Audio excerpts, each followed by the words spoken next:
The color of invisibility, I had decided, was a washed-out shade of gray. It was the color of the dress my stepmother, Beatrice, had chosen for me. It was the color of the dust motes dancing in the slivers of light that penetrated the dim corners she always assigned to me. It was the color of my existence in a house that was technically my own. Tonight, at the height of the social season, I was wearing it like a second skin. Beatrice had called the fabric dove gray, a poetic lie that did nothing to soften the coarse, unforgiving weave that scratched at my skin. It was the color of a forgotten stone, not a bird. "You will stand by the ferns, Elara," she had instructed, her voice a confection of spun sugar that only I could hear the arsenic in. "It would not do to overwhelm the guests. Your sister needs to shine tonight." Her eyes, the color of hard, polished jade, had flickered over me with an expression of faint distaste, as if I were a piece of furniture that had been placed incorrectly.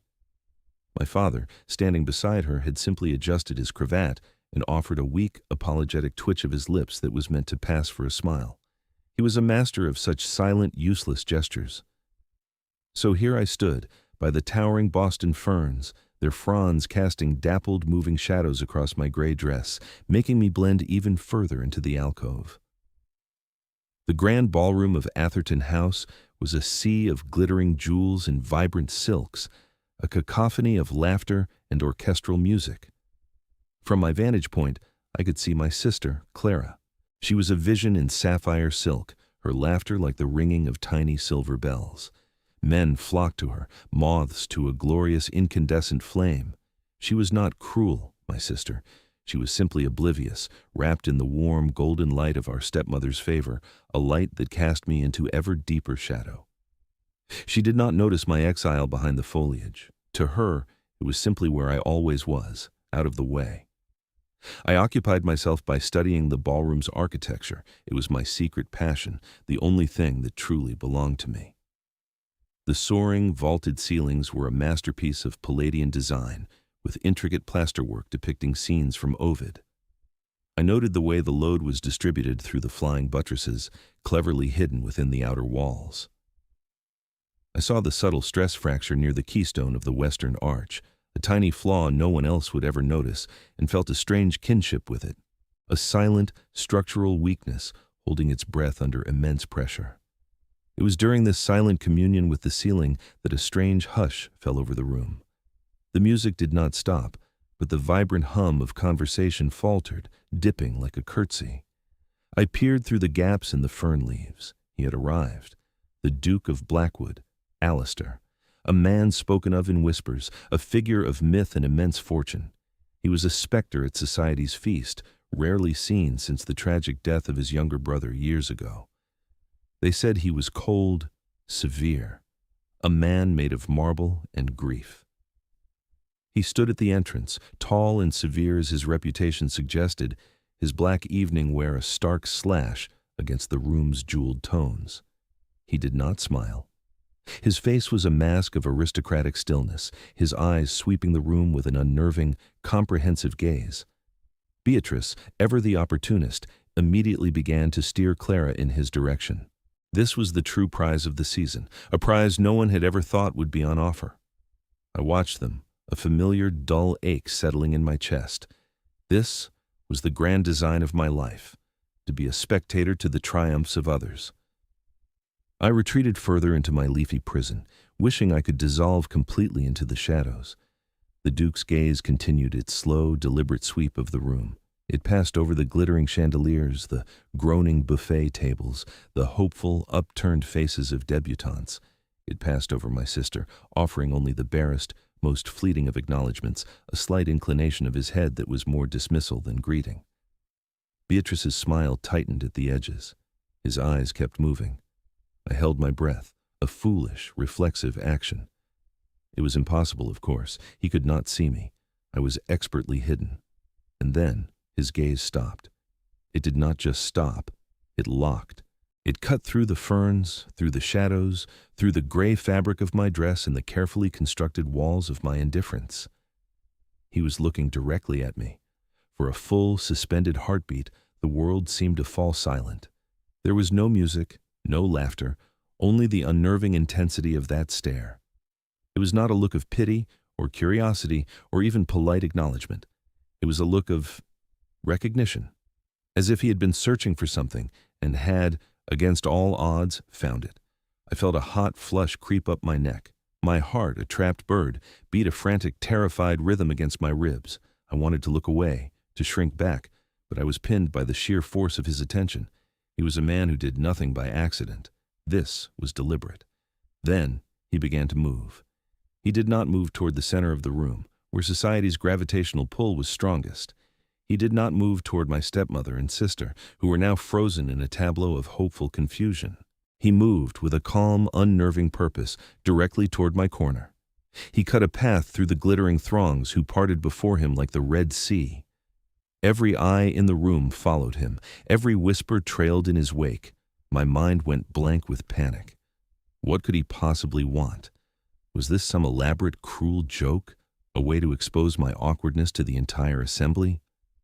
My hands, slick with nervous sweat, clutched at the rough fabric of my dress. He stopped less than 3 feet from me, the ferns a flimsy, ridiculous barrier between us. The ambient noise of the party seemed to have receded to a distant shore. "You are admiring the ceiling," he said. It was not a question. His voice was low and resonant, deeper than I had imagined, with a precise, almost unnervingly clear enunciation. It held no hint of mockery. I could only nod, my throat having closed up completely. "The plasterwork is impressive," he continued, his gaze lifting to follow mine. "But the true genius is the cantilevered gallery, a significant engineering challenge for the period. They would have used a counter-levered timber frame embedded deep within the load-bearing walls." My shock was so profound, it momentarily eclipsed my fear. He was not talking about the weather or the music or my sister. He was talking about architecture. He was speaking my secret language. I found my voice, though it emerged as a thin, reedy whisper. "The western arch," I managed to say. "There is a hairline fracture near the keystone, from settling." His eyes snapped back to mine. A flicker of something, surprise, respect, crossed his features before being suppressed. "You have a keen eye," he said. He looked at me, truly looked at me, for another long moment. I felt like a page in a book he was reading with intense concentration. I have been looking for someone with a keen eye. Behind him, I could see Beatrice's face, a mask of pure, unadulterated fury. My sister just looked bewildered. The entire ballroom was watching this bizarre, impossible encounter. The reclusive, untouchable Duke of Blackwood ignoring the most beautiful and powerful people in London to discuss structural engineering with a gray mouse hidden behind a plant. He gave a slight, formal bow. "Your Grace," I murmured, remembering my manners with a jolt. "We will speak again," he said, another statement of fact, not a request for permission. And then, as calmly as he had arrived, he turned and walked away, not back into the throng, but toward the exit. He had come to the ball, singled me out for a conversation that lasted less than a minute, and then left. The moment he was gone, the bubble of silence burst. A wave of confused murmuring washed over the room. I was no longer invisible. I was now something far worse, a curiosity, a spectacle.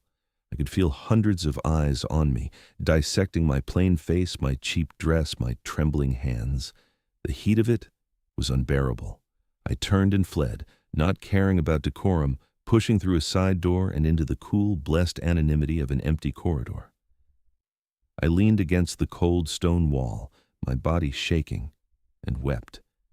I did not know if I was crying from humiliation or from a terrifying, unfamiliar flicker of hope. The days that followed were a unique form of torment. Beatrice was incandescent with a rage she could not publicly display. To the world, the Duke's attention, however brief and bizarre, had elevated me. To question it would be to question his judgment, an unthinkable social sin. So instead, her fury was a low, constant pressure within the walls of our home. She spoke to me in clipped, venomous tones, her smile never reaching her eyes. "Do not get any foolish ideas, Elara," she hissed at me one morning over breakfast, while my father studied his newspaper with fierce concentration. "Men like that have whims. You are a momentary diversion. A pet rock he has picked up. He will discard you just as quickly." I believed her. Of course, I believed her. It was the only narrative that made sense. I was a pet rock, a curiosity. I replayed our 30-second conversation 1,000 times in my mind, searching for the mockery I must have missed, the subtle cruelty that lay beneath his words. I found none. He had been direct, serious, and respectful. It was this last part that was so deeply unsettling. Respect was a foreign currency in my life. I did not know how to handle it. I expected it to be revealed as counterfeit at any moment. Clara, for her part, was simply confused. "What did you talk about?" she asked me, her brow furrowed. When I told her, her confusion only deepened. The ceiling? But why? She could not comprehend a world where a man would seek out a woman for her thoughts on cantilevered galleries. Her world was one of smiles, dances, and compliments on the shade of her eyes. I did not blame her for her incomprehension. We lived in different universes that happened to share the same house. I tried to retreat back into my invisibility, to pull the gray cloak of my obscurity back around my shoulders. But it was too late. I had been seen. A week after the ball, a footman in the severe dark green livery of the Blackwood estate arrived at our door. He bore a single thick cream-colored envelope. My name was written on the front in a strong, decisive hand. Elara Ashworth, not the Ashworth family, not Lord Ashworth and family. Just me. Beatrice snatched it from the salver before I could move. Her perfectly manicured thumbnail slit the wax seal, which bore the ducal crest of a hawk in flight. My heart hammered against my ribs. Her face was a storm cloud as she read. Without a word, she thrust the card at me. It was an invitation. The Duke of Blackwood requested my presence at Blackwood Manor the following afternoon. For tea. The request was phrased as a command, polite but unyielding. Beatrice's eyes were burning holes into me. "This is a test," she said, her voice low and dangerous. "He is amusing himself. You will go, you will be polite, you will be boring, and you will make it clear that you have no pretensions. Do you understand me, Elara? You will put an end to this foolishness." I understood. My role was to be a disappointment. It was a role I had played my entire life. I should have been comfortable with it. But as I held the thick, expensive card in my hand, a traitorous part of me rebelled. For the first time, I did not want to be a disappointment. The thought terrified me more than anything. Blackwood Manor was not a house, it was a fortress. It rose from the rolling hills like a natural outcropping of granite, severe and beautiful, its lines clean and strong. It was a statement of power and permanence. As the carriage crunched up the long gravel drive, I felt smaller and grayer than ever. Beatrice had insisted I wear another drab, uninspired gown, this one the color of murky dishwater. It was my uniform of worthlessness. I was met at the door by a housekeeper who looked as ancient and formidable as the house itself. His name was Mr. Thorne, and his face was a roadmap of disapproving lines. He led me through halls of echoing marble and past portraits of stern-faced ancestors. The air was cool and smelled of beeswax and old stone. There was no clutter, no frivolous decoration. Everything was purposeful, solid, and enduring. It was the most beautiful place I had ever seen. Mr. Thorne did not lead me to a parlor or a drawing room. He led me to the library. When he opened the towering oak doors, I gasped. It was 2 stories high, with a wrought iron balcony running along the upper level. Every wall was covered from floor to ceiling with books, tens of thousands of them. A magnificent fireplace, large enough to stand in, dominated one wall, a low fire crackling merrily within. In the center of the room, near the hearth, was a simple seating arrangement, 2 sturdy leather armchairs and a low table set for tea. The Duke was standing by the fire, watching me. "Miss Ashworth," he said, his voice as calm and resonant as I remembered, "welcome to Blackwood." "Your Grace," I managed, dipping into a curtsy. My knees felt weak. The sheer scale of the room, the scent of leather and paper, the intensity of his presence. It was overwhelming. "Please," he said, gesturing to one of the chairs. "Sit." I did as I was told, perching on the edge of the supple leather. Mr. Thorne poured the tea with silent efficiency and then departed, closing the massive doors behind him with a soft, definitive click. We were alone. The silence stretched, thick and heavy. I stared into my teacup, my mind a frantic blank, trying to remember Beatrice's instructions. Be boring. End this. "You are wondering why I invited you. he said, once again stating the contents of my mind as if he had free access to them. I risked a glance at him. He was watching me with that same unnerving concentration. The thought had occurred to me, Your Grace. I do not enjoy social gatherings, he stated, as if discussing the weather. I find them inefficient. A great deal of noise signifying very little. I attended the Atherton Ball for a specific purpose. I was observing the architecture. He paused, taking a sip of his tea. And I overheard a conversation you had some years ago, at the old Stanhope Bridge. I looked up, startled. The Stanhope Bridge. That had been almost 3 years ago. The ancient stone bridge on the edge of our estate was crumbling. I had been walking there and had found one of the local stonemasons examining the foundations. Fascinated, I had stopped, and we had spent nearly an hour discussing the merits of lime mortar versus modern cement for the repairs, the physics of the arch, and the reasons for its structural decay. It was a conversation I cherished, a rare moment when I had been able to speak freely about my passion, but I had thought we were completely alone. You were explaining the principle of lateral thrust to the mason, the Duke continued, his eyes fixed on my face. And you pointed out that the buttress on the south bank was failing, not from erosion, but because the original footings were set on a clay seam, not bedrock, a detail the county surveyor had missed entirely. I was speechless. He remembered that. He had been there, unseen, and he had listened, and he had not forgotten. I have been searching for an architect to assist me with a project, he said, his voice losing some of its formal edge. A deeply personal one. The great names of London have all presented their ideas. They are grandiose, fashionable, and utterly without soul. They do not listen. They only wish to impose their own vision. He leaned forward slightly, the firelight catching the sharp planes of his face. You, Miss Ashworth, know how to listen, to stone, to structure. You see what others do not. The pet rock theory shattered. The cruel joke theory evaporated. This was not a whim. It was a job offer, a validation so profound, so utterly unexpected, that it felt like a physical blow. I could not breathe. I am not an architect, Your Grace, I stammered. I have no training. I have only read books. You have eyes, he countered, his voice firm, and a mind that understands how things are built. That is more valuable than 1,000 fashionable credentials.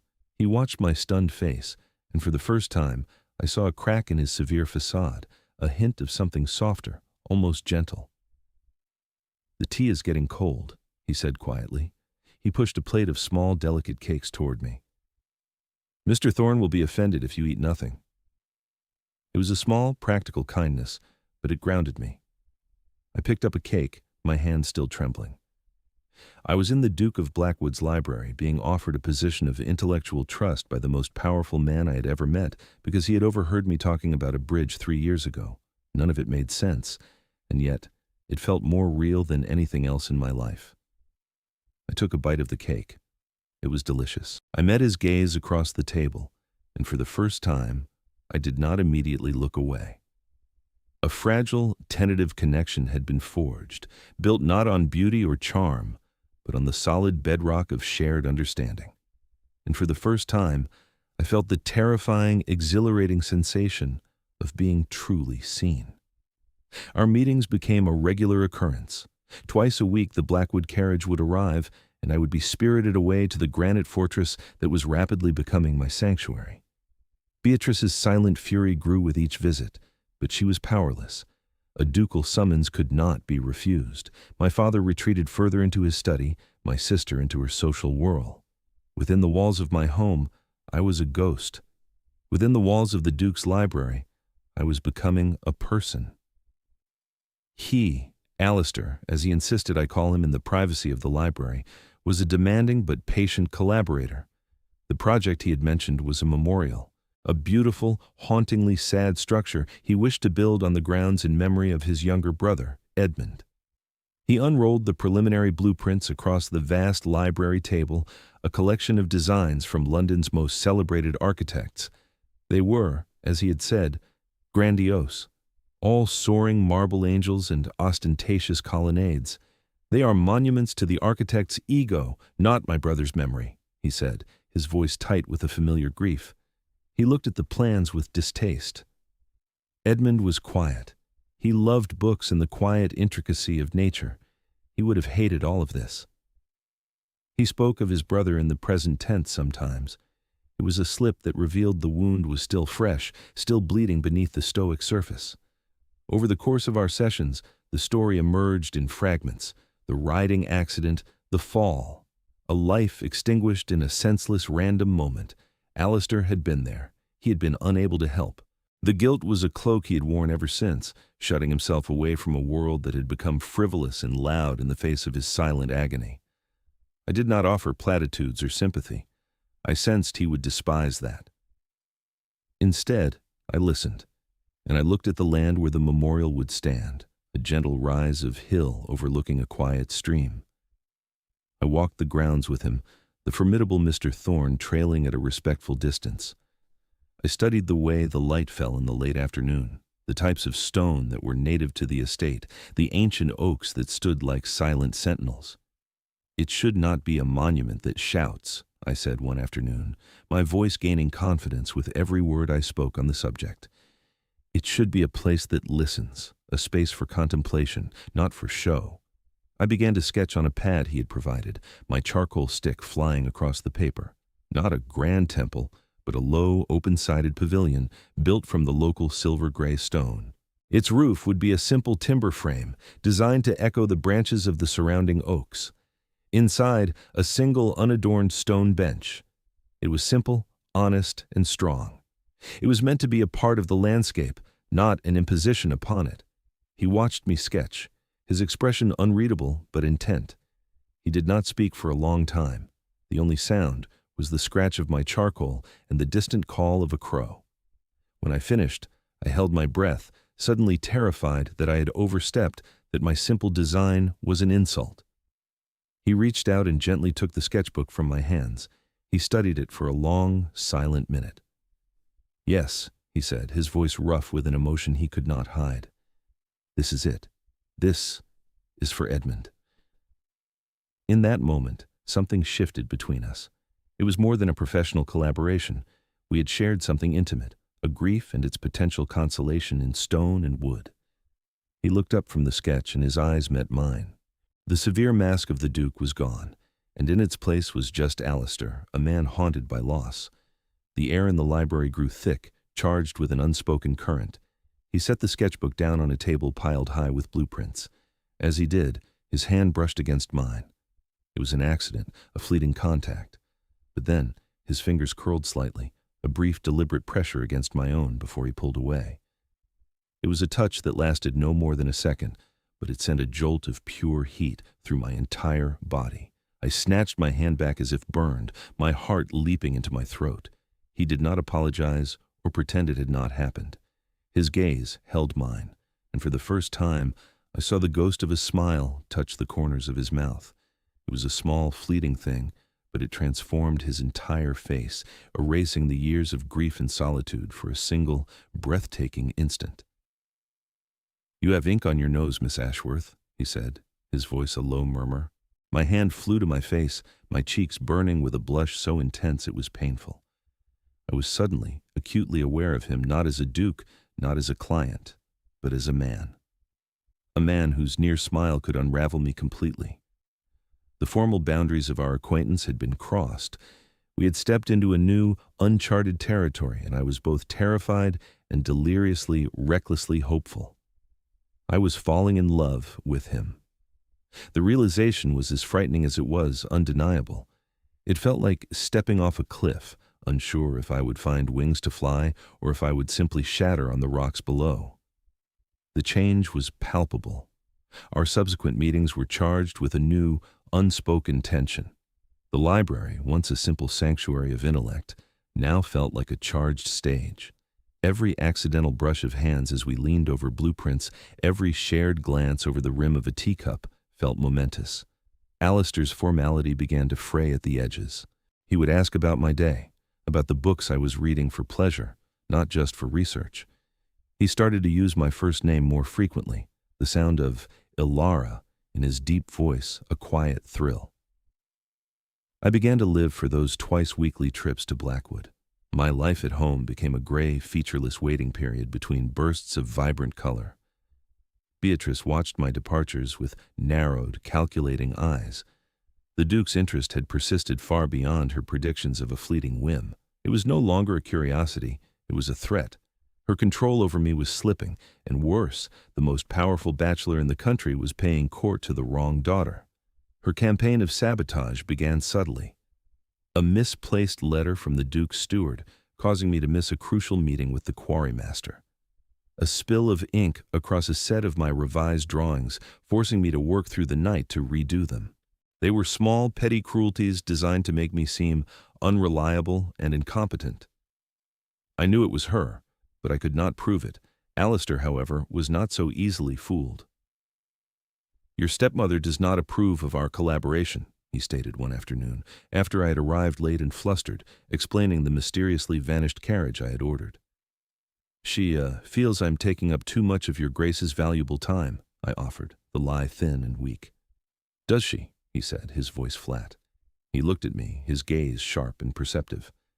"Elara, I am not a fool, nor am I a man who is easily manipulated." He said nothing more on the subject, but the next day a permanent arrangement was made. The Blackwood carriage was to be at my disposal whenever I required it, its schedule communicated directly to me via a footman, bypassing the household staff entirely. It was a clear, decisive checkmate.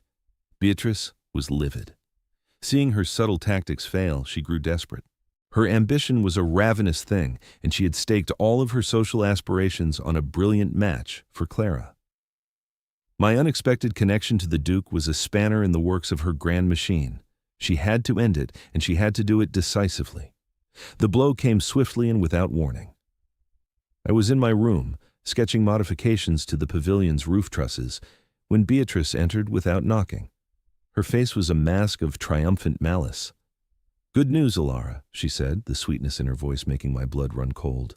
"Your father and I have been most concerned about your future. We have taken steps to secure it. You are to be married." The charcoal stick fell from my numb fingers. "Married?"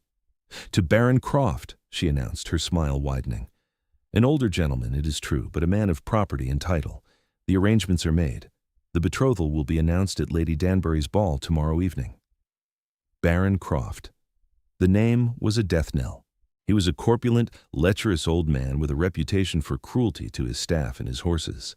He had buried 2 wives already. He was also, as I knew from society gossip, drowning in debt. Marrying me to him was not securing my future. It was selling me into a life sentence of misery.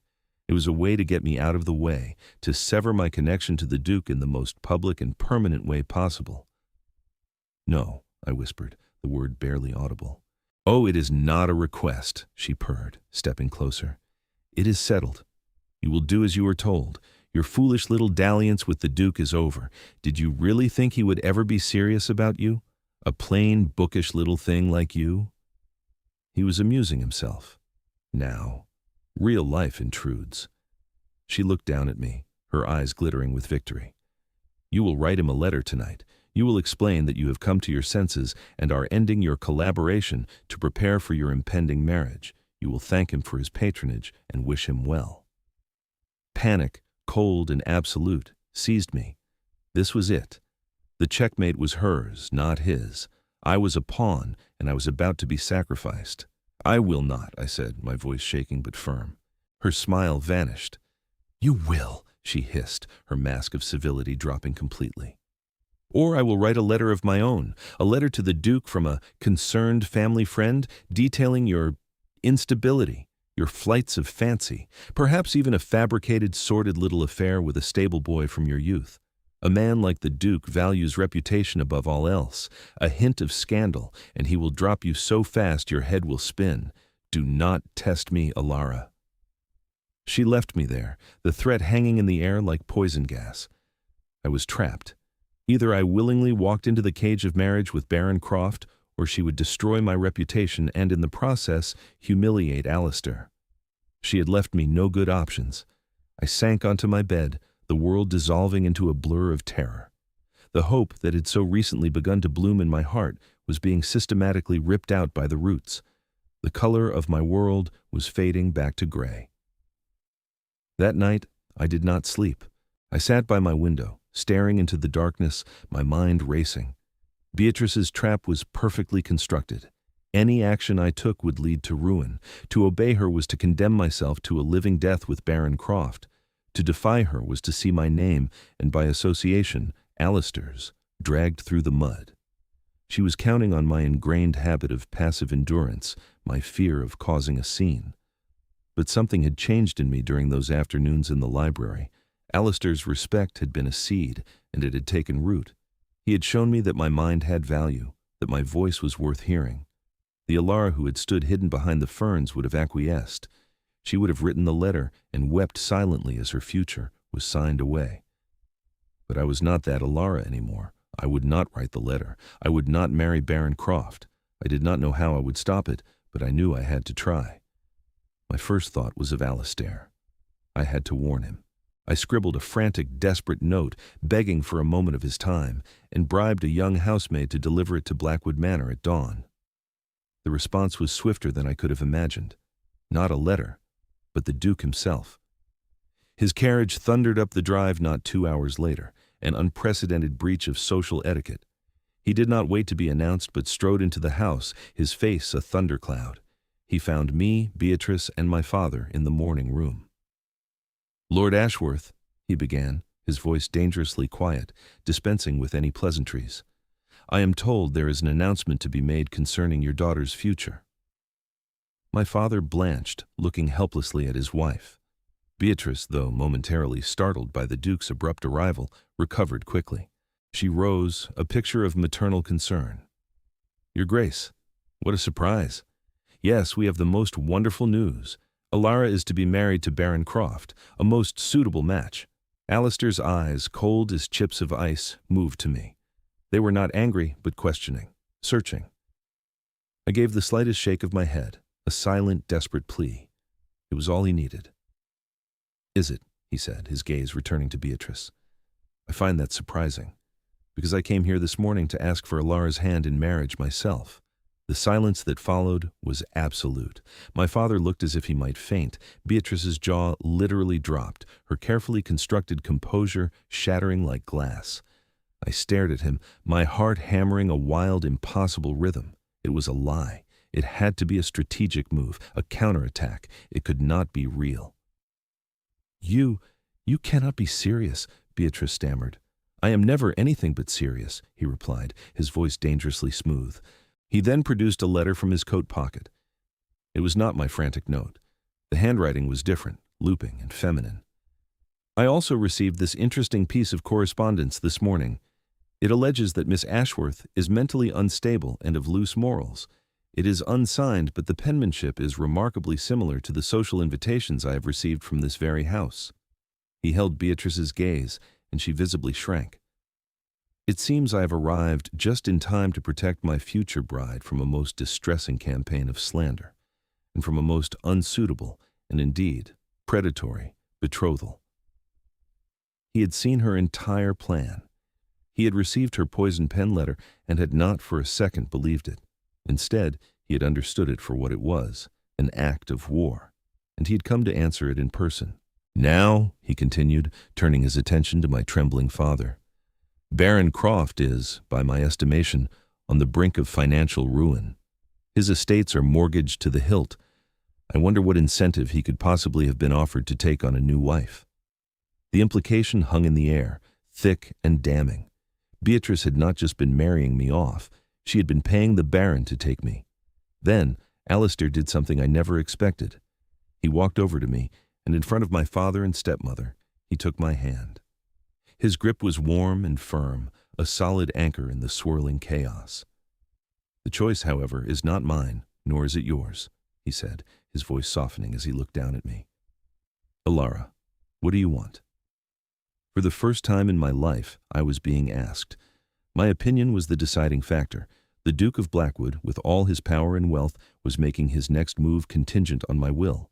The strength that had been growing within me surged forth. I looked past him, directly at Beatrice, whose face was now a mottled canvas of fury and fear. "I will not marry Baron Croft," I said, my voice clear and steady. I will not be sold to pay for my sister's wedding dress or to soothe your social ambitions. I turned my gaze to my father, who flinched. And I will not stand by silently while my name is defamed and my life is destroyed for your convenience and your quiet life. Then I looked up at Alistair, at the man who had seen me when I was invisible. I accept your proposal, Your Grace, I said, the words feeling both terrifying and absolutely right. Beatrice let out a strangled cry of outrage, but Alistair cut her off. It is settled, then. He turned back to my father. I will have my solicitors draw up the marriage contracts. They will also be conducting a full audit of the late Lady Ashworth's estate and the dowry that was left in trust for her daughter. I trust you will find all the accounts to be in perfect order. It was the final, killing blow. Beatrice had been stealing from me. It was my mother's money she had been using to fund her ambitions, my inheritance she had been planning to use to bribe Baron Croft. Alistair knew, or if he did not know for certain, his aim was so precise it did not matter. Beatrice went pale as a sheet. She knew she was ruined. Her greed and cruelty had been laid bare by a man she could not fight, could not manipulate, and could not intimidate. He did not wait for a response. Still holding my hand, he led me from the room. "Have your things packed," he said quietly as we walked into the hall. "You will be coming with me to Blackwood. You will not spend another night under this roof." He was not rescuing a damsel. He was liberating an ally. And as I walked out of that house and into the bright morning sun, I did not feel like a pet rock or a gray mouse or a problem to be solved. I felt like a woman who had, at long last, found her voice, and a man who was not afraid to hear it. The battle was won. My new life was just beginning. The journey to Blackwood Manor was a blur. I sat beside him in the carriage, my hand still enclosed in his, my mind reeling. The confrontation had been so swift, so total, that I could barely process it. He had not just defended me, he had armed me, he had created the opening, and I had been the one to land the final blow against Beatrice. The sense of vindication was a heady, unfamiliar wine. We did not speak. The silence in the carriage was not awkward or tense, but companionable, a shared space to breathe after the battle. He simply held my hand, his thumb occasionally tracing small, reassuring circles on my skin. When we arrived, Mr. Thorne met us at the door, his usually severe face showing the barest flicker of something. It might have been surprise, or it might have been satisfaction. "Thorne," Alistair said, his voice calm and authoritative, "please have the rose suite prepared for Miss Ashworth. She will be staying with us indefinitely. She is my fiancée." Mr. Thorne's eyebrows shot up a fraction of an inch, the most extreme display of emotion I had ever seen from him. He bowed low. "At once, Your Grace. Welcome, Miss Ashworth. It is an honor." The words were formal, but his eyes, when they met mine, held a glimmer of genuine warmth. I was no longer just a visitor. I was to be the lady of the house. Alistair led me not to the library, but to a small, sun-drenched sitting room I had never seen before. It overlooked a walled garden, and the air was sweet with the scent of climbing roses. He finally released my hand and gestured for me to sit. He remained standing, pacing before the large window like a caged hawk. "I must apologize, Elara," he said abruptly, turning to face me. I was baffled. "Apologize? For what? You saved me." "For the manner of my proposal," he clarified, his usual composure seeming to desert him. He ran a hand through his dark hair, a gesture of agitation that was startlingly human. "It was a strategic necessity, a declaration of intent designed to neutralize a threat. It was public and coercive. It was not how I intended to ask you to be my wife." My heart, which had just begun to settle, took flight again. "Not how you intended." He stopped his pacing and came to stand before me. He looked down at me, his face earnest, the ducal mask completely gone. "I have spent the last 5 years in a gray world of my own making, Elara, a quiet, orderly prison of grief and duty. I had accepted it. And then you, with your eye for structural weaknesses and your quiet, unyielding strength, brought color back into it." He took a deep breath. "My proposal in your father's house was a move on a chessboard. This," he said, his voice dropping to a low, intense murmur, "is the truth." he knelt before me, taking both of my hands in his. The powerful, reclusive Duke of Blackwood was kneeling on the floor in front of me. I do not want to rescue you. I want a partner. I want to spend my days debating the merits of lime mortar with you. I want to see the world through your eyes, because you see the truth of things. I find I no longer wish for a life of silence, if your voice is the alternative. I see you, Elara Ashworth, all of you, and I am in awe of what I see. Tears I did not know I was holding back began to stream down my face. They were not tears of sadness or fear, but of a profound, overwhelming catharsis. "Will you marry me?" he asked, his voice rough with vulnerability. "Not to escape your family, not for my title or my home, but to build a life with me." I could not speak. I could only nod, the tears coming faster now. I wept for the gray, invisible girl I had been, and for the woman I was becoming. I wept for the sheer, impossible joy of being seen, being known, and being valued for the very things others had dismissed. He smiled then, a true, radiant smile that reached his eyes and transformed his face completely. It was like the sun breaking through a week of storm clouds. He gently wiped a tear from my cheek with his thumb. "Is that a yes?" he whispered. "Yes," I choked out, the word a sob and a laugh all at once. "Yes." He leaned in slowly, giving me every chance to pull away. I did not. I leaned forward to meet him. His lips met mine, and the world fell away. It was not a kiss of fire and passion, but something deeper, more significant. It was a kiss of homecoming. It tasted of relief, of safety, and of a profound, soul-deep recognition. It was the end of a very long, very cold winter, and the first day of the rest of my life. 1 year later, I stood on the windswept ridge overlooking the quiet stream, my hand resting on the cool, solid stone of Edmund's memorial. The pavilion was finished. It was exactly as I had sketched it, simple and honest, a part of the landscape. It had become a place of peace, not just for Alistair, but for me as well. It was the first thing we had ever built together. A warm arm circled my waist, and Alistair pulled me back against his chest. He rested his chin on my shoulder, his familiar scent of books and fresh air enveloping me. "What are you thinking about, my love?" he murmured into my hair. "I was thinking about stone," I replied, leaning back into his embrace. "How some stone is chosen for its beauty, to be carved into statues and polished until it gleams, and how other stone, plain and gray, is chosen for its strength, to be a foundation.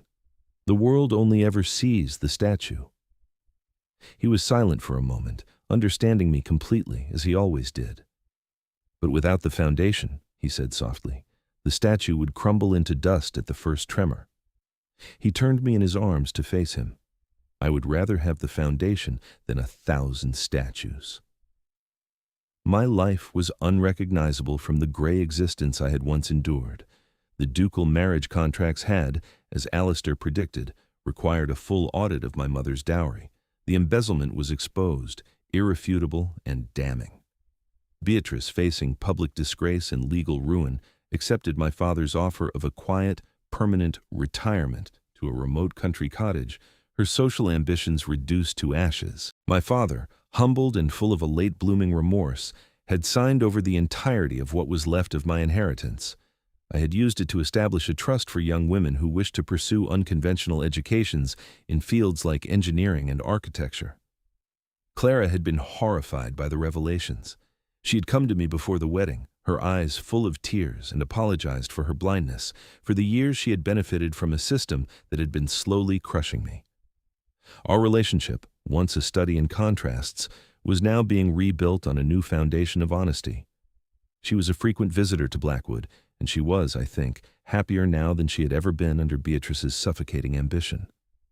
My life as the Duchess of Blackwood was nothing like the society pages imagined. Yes, there were balls and duties, but I was no longer an invisible spectator. I was a partner. My office was connected to the great library, and my desk was just as cluttered with blueprints and historical texts as Alistair's. We were currently overseeing the restoration of a dozen tenant farms on the estate, and my input was not just valued, it was essential. Mr. Thorne, now my staunchest ally, treated my architectural opinions with the same reverence he afforded the Duke's commands. Alistair tipped my chin up, his gaze soft. "Are you happy, Elara?" he asked. It was a question he still asked often, as if he could not quite believe his good fortune. I smiled, a real, easy smile that reached my eyes. "I'm more than happy," I said, my hand coming up to rest on his cheek. "I am seen."